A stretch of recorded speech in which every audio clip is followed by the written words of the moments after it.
You may have met a few people who like doing this sort of thing. They're a nuisance, I agree, but pretty harmless. You have certainly seen thousands like this. They're not a nuisance. They're a real danger. Hi, stop it, you. Stop it. Stop it. Come here. What do you think you're up to? You've probably infected thousands of people already. What do you think this is for?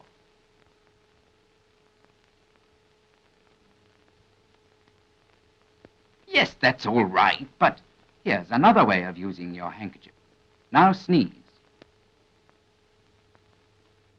Come on. All right, never mind. Close your eyes. Now, handkerchief. Sneeze. Sneeze, handkerchief. Got it? Fine. Understand? Handkerchief, sneeze. See what I mean? That's the idea.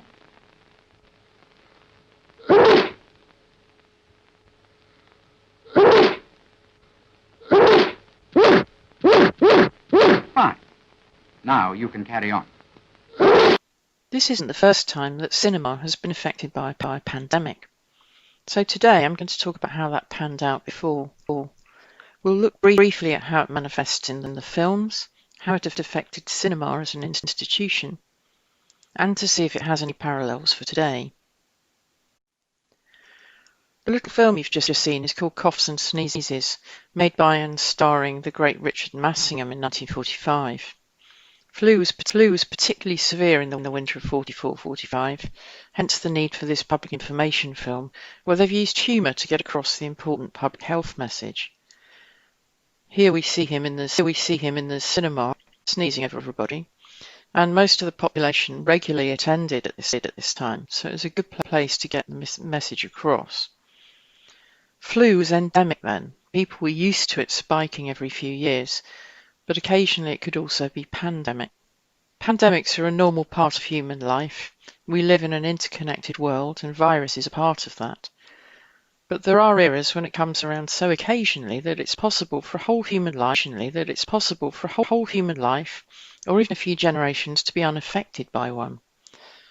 This makes them all the more terrifying in the public imagination, inspiring fear not just of death, but potentially of social breakdown too. And these are just a few of the films that have been made on the subject over the years. Stories passed down over the generations, told in books or plays or film, are a warning, a kind of test tube experiment as to how we would behave in these situations. We can't fight it on our own, so it also lays bare the faults in society and governance, group behaviour and individual morality. But used sparingly, it makes for useful and memorable cinema. These are a few TV and streaming versions. That one at the top, Survivors, terrified the hell out of me when I was young. I want to look particularly at the case of the worldwide Spanish flu of 1918-19. This killed 50 million people worldwide, 200,000 in the UK alone. It should rightly be called American flu, as it probably originated in Kansas. Could have been the Far East, we're not sure, but it certainly wasn't Spanish. It's been noted many times that footage of the first pandemic in the time of cinema is almost completely absent from the film record. Apart from one informational film, which survives in the BFI National Archive, there's nothing. No newsreel reports and no fiction films mention a pandemic which devastated the country. But before we get on to that individual film, it is worth noting that the subject did emerge in other ways at the time. Despite the reluctance for cinema to deal with the issue for reasons of public morale, film did occasionally touch on plague, but mostly at the safe distance of a few hundred years. The big one, the Black Death, appears in a few literary sources which were adapted for the silent screen, providing the same mixture of horror and slightly illicit fascination that audiences down the decades have felt for the subject. Boccaccio's Decameron and Chaucer's Canterbury Tales were perhaps too ambitious for silent filmmakers, but Edgar Allan Poe's story of 1842, The Masque of the Red Death, was perfect, a classic of Gothic literature that was adapted as a screenplay by Fritz Lang in 1919. This is it, The Plague in Florence, and it's no coincidence that this was made right in the middle of the flu pandemic. In the story, which is based loosely on a medieval tale, the rich guests of an elaborate masked ball believe they've cleverly escaped the plague. But the Red Death is amongst them, disguised as a beautiful countess, who will return as a fiddle-playing hag to play the victims down to hell. And here she is, and there's no escaping her. This 1923 adaptation of the popular Italian novel I Promessi Sposi contains a harrowing chapter on the 1630 outbreak of plague in Milan. It was adapted several times in Italy. Other famous literary sources, such as Goethe's Faust and Bram Stoker's Dracula, also reference plague, and these made it into cinematic versions of Murnau's Faust in 1926, and of course Nosferatu in 1922. The plague imagery in Nosferatu seems associated with medievalism. It's a very strong theme in German film at this time.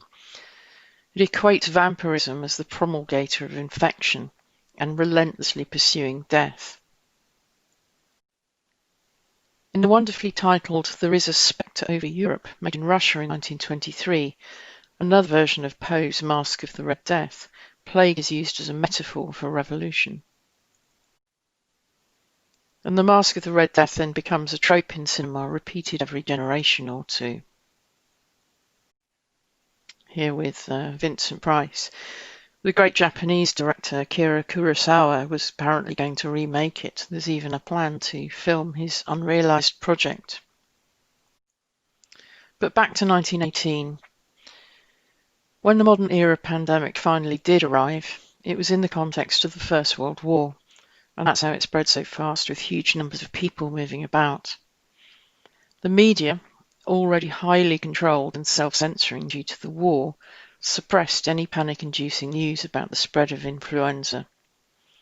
As the Times of the 18th of December 1918 commented, "Never since Black Death has a plague swept over the face of the world, and never, perhaps, has a plague been more stoically accepted." When COVID broke out, TV companies rang us at the BFI immediately to find out what footage there was of the so-called Spanish flu. But we had to disappoint them. There's almost nothing. This makes the survival of this film, Dr. Wise on influenza, quite remarkable. Compare it to the colossal number of online videos about COVID-19, which the BFI curators are in the process of collecting now. The film was made for the local government board, which was a precursor to the Ministry of Health, for distribution in cinemas during the deadly second wave of the flu outbreak in late 1918. The advice from Dr. Wise was pretty similar to the advice we're getting today. If you feel ill, go home and isolate. Don't cough and sneeze in public. Keep cheerful. Wash your hands. The doctor uses the device of a fictional story, a rather dim Mr. Brown, not unlike Richard Massingham's character. We see the grim consequences with totals of deaths in British cinemas as we're seeing every day. There were masked people sanitising buses as we see in this picture here. Other parallels with the current situation are spooky. The Prime Minister, Lloyd George, like Boris Johnson, was hospitalised for days with the virus, and it was touch and go for a while. So the cinemas and theatres had an obvious physical problem, just as they do today. It was a social activity, putting a large number of people in close proximity. They were full of soldiers returning from the war, many carrying the virus. Worse still, this virulent strain of influenza tended to affect young adults disproportionately, unlike COVID-19, and the cinemas, music halls and theatres attracted a largely youthful audience. Let's have a look now at how it appeared in the cinema's trade press.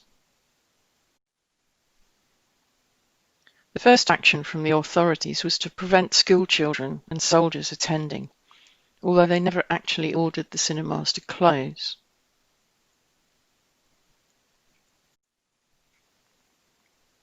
The cinema managers were not happy people. We can see from contemporary press reports like this one that they were doing their best, but there was a massive loss of income. Not quite enough excuse to use the word verily, but there we are. This is from the Richmond and Twickenham Times, and the Gaiety Cinema in Twickenham says the influenza has been hard on us down here, despite keeping the cinema well ventilated. The public are staying away.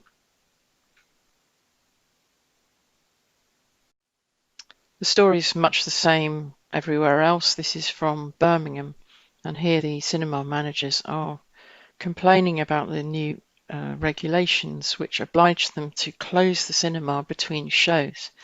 Now, normally at this time, the show was continuous, it just kept rolling round. So this was a further blow to the revenue earning potential of the cinema. It was bad ventilated. The public are staying away.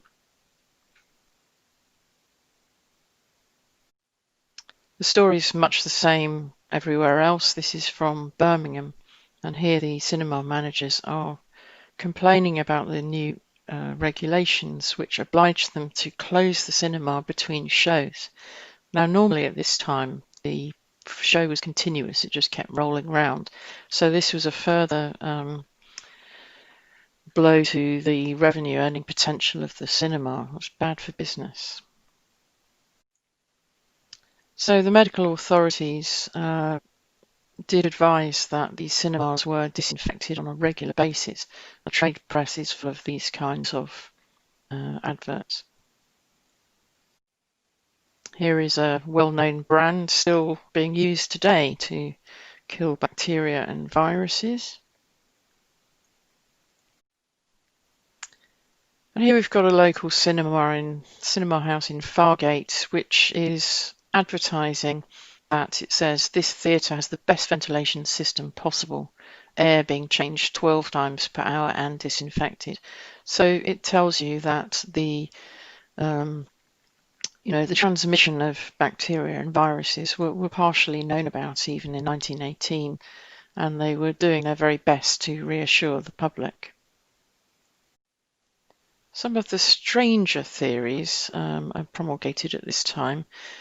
This article is talking about the fact that they think that the employees of the cinema, male and female attendants, operators and cashiers, are on the whole not being infected by the public and then passing it on. And they attribute this to the antiseptic protection afforded by tobacco smoke. Obviously, absolute nonsense, we know that now, but they thought it worked. And masks. This is a report of the showing of the film we're about to see, and it does give some hope that news coming through from San Francisco in the States that mask wearing has some effect on stopping the transmission of flu. Better still, stay at home. This is the kind of 1918 equivalent of Netflix. You can stay at home and listen to your gramophone instead. So as we can see, there are parallels. Although cinemas were not forced to close in 1918, their businesses suffered badly from lost revenue. They had to spend money disinfecting, ventilating and limiting capacity. Production in studios was temporarily affected, and anxieties informed the films that were made in the following few years, if only tangentially. And here we can see that the pandemic came in waves, just like ours is going through now. There were 4 waves in all of the Spanish flu. Hopefully we will only have to endure 2 of them, and things will get back to normal. But now let's have a look at Dr. Wise on influenza from 1918 with accompaniment by Stephen Horn.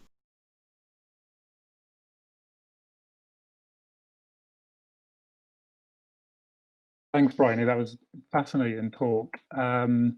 such an incredible array of films really around that time, and obviously, you know, limited with what we have in the archive. I suppose my first question is, you know, I always come to silent film with kind of limited knowledge of that era, and I always feel it's, you know, generalizingly, it makes me feel like it's very kind of light-hearted and a light-hearted approach in terms of that it's there to entertain in terms of comedy. But this is such a hard-hitting film. I just wondered, was this the kind of the first attempt for government to kind of use film in this way, in order to kind of really put public information out to the public? Yes, certainly. I mean, the wartime had seen a gradual increase of the government's intrusion into cinema. It was quite, it was at a remove. So they would work with film companies like Charles Urban and people like that, and they would commission films, but the cinema also made films of its own volition as well. But there were things about you know, food shortage, saving food, saving paper, that kind of thing, just as there was in the Second World War. And this unusual film about public health. And after this time, forever afterwards, we get public information film. So it's the beginning of a trend. The cinemas weren't always happy about showing them. It interfered with their entertainment program sometimes, and people got very fed up with them, as I'm sure we're all quite fed up now of hearing about the damn COVID all the time. So they weren't always happy to show them, and we don't really know how widespread this particular film was, for example. It may have been shown quite widely. We know it was certainly shown in the big cities where the major problem was, but it may not have got to every cinema in the land. Why was you know, the reason behind the kind of dramatization of the form of the film? Because I found it, you know, really kind of the emotional kind of centerpiece around Brown. Was that kind of commonplace for silent era films of this kind of form? Yes, nearly all of the public information films I can think of around the war were all done as little stories. They'd already discovered that humour was a very good way to get stuff across. Always make the protagonist slightly stupid so that everybody else felt very clever and smug. It's a good trick. Still works today. The other useful thing about dramatising films of this kind is you can use familiar characters. In this particular case, Dr. Wise, we don't see any familiar film people, but during the war, there were film stars in particular who would have been very familiar to the film audience, who were used to bring over these stories. So it had a kind of double impact with sort of building on the star system that's just beginning to develop in the teens. And familiar faces is a good way to get message across, makes people feel comfortable.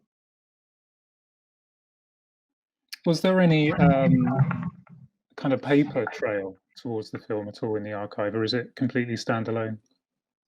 No, we know nothing about it whatsoever.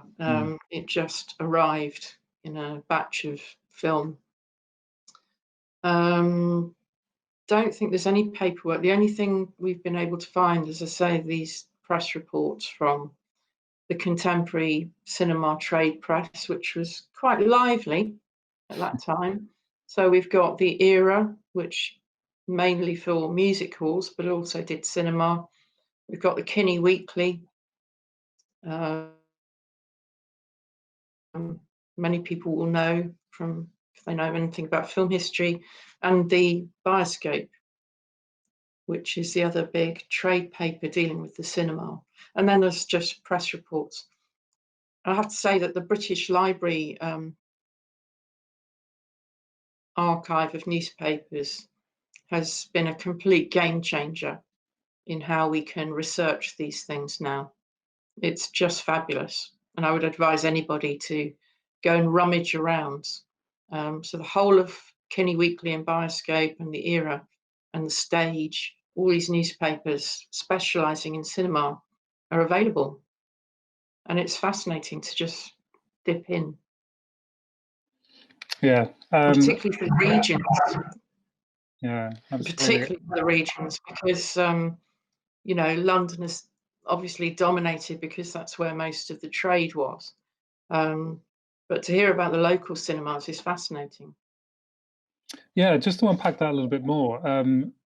Obviously, you spoke about it in the talk, but there's obviously a great difference between, you know, lockdown now in terms of how it has affected the cinema sector to you know, how it was when the film was screened. Do you have any, you know, kind of an idea of how many people did see the film, or, you know, where it was shown and what kind of cinemas did screen it? Well, so just to set the scene a bit, because a lot of people won't know what was going on in the cinema in 1918. So we're still in silent film days, obviously. There are 4,000 cinemas in the country, something like that. And 20 million people were going a week, which will surprise some people that it was already that big, because it's very early days of cinema, really. We're only 20 years in-ish. And so most big towns had a cinema, a dedicated cinema, and there were also film shows in theatres and other kinds of town halls and what have you. And the newsreels were they came in about 1910, 1911. So there's a regular kind of feed of news coming in, sort of news, more like a magazine programme. And then you'd have feature films, which are quite new, and comedy. And comedy's the big thing. So we've got Chaplin, of course. We've got massive Chaplin mania going on in the cinemas at this time. And then occasionally, you know, you'll get something like public information suddenly dropping in. And if you imagine there weren't so many news sources, people would have read newspapers. That's where they got their news from. So no radio, no TV, obviously. So yeah, it was the newspaper, word of mouth, excuse me, word of mouth, or the cinema. Yeah. How did we, I guess, you know, programmers and owners of cinemas, how was the condition of, how did they kind of approach the kind of safety mechanisms within the cinemas at the time? So there were some instructions which came through the local medical authorities on a local basis, and they had rules. So you had to close the cinema every 4 hours, completely empty it, open all doors and ventilate so that movement of air went through the cinema. You had to disinfect everything. So they go around with a pump sprayer, spraying everything and wiping everything down, just like we're doing now. They didn't have social distancing. They didn't wear masks. They did in America, but not in Britain. And they complained about it. They were very unhappy because there was a continuous program at that time. So to interrupt every 3 or 4 hours and completely empty the cinema meant that they were running many fewer hours. Fewer people were coming, so they were having a tough time. Not quite as tough as we are now.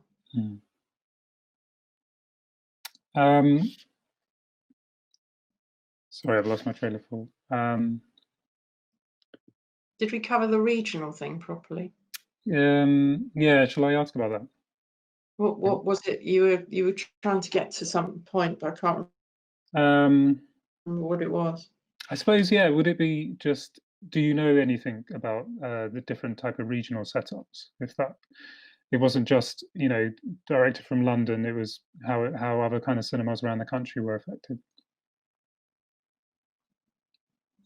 Yeah, there was no central kind of governing body for cinema. There was the Cinema Exhibitors Association, who could make recommendations, but things were done much more on a local basis. And there weren't huge chains. Excuse me. There weren't huge chains like Cineworld or Picture House. There were, you know, it was much more mom and dad or small circuits. So there was more individual response. I have a question about the recent move by the BFI to kind of collect material from lockdown, you know, lockdown experiences. Obviously, that's a huge contrast to how things were back then. Obviously, we have videos that we can easily upload. To your understanding, is there any kind of plan for that kind of archive in which the BFI have collected? Or is it purely for preservation, or is there a move towards more kind of exhibition or production? Yeah, so the BFI has been collecting videos which tell stories about the experience of COVID-19 throughout the whole period, particularly first lockdown, when there was this sort of explosion of creativity and sharing via the web.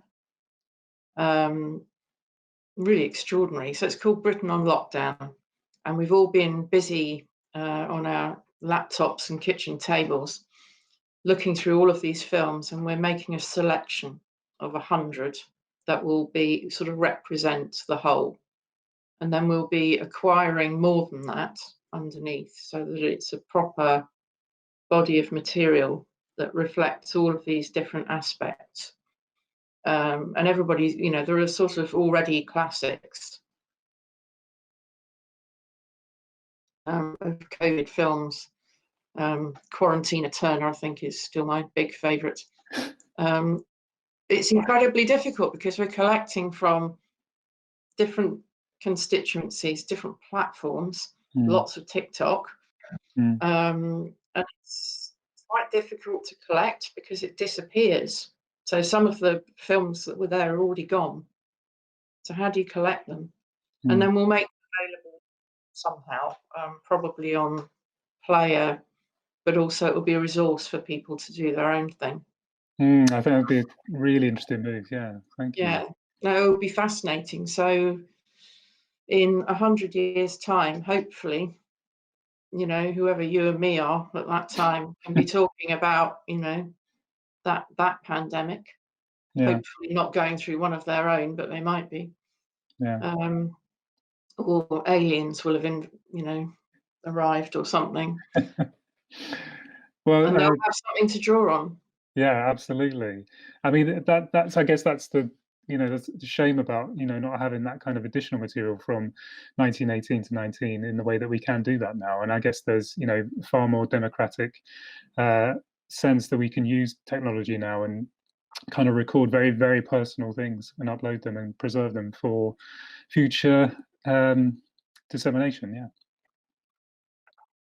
Yeah, no, absolutely. I mean, you know, when you think back to 1918, you know, they just went home and died. You know, it's awful. It's really awful. So we are much, much better off in many ways. And cinema reflects that. Okay. Thank you, Bryony. That's been really fascinating talk.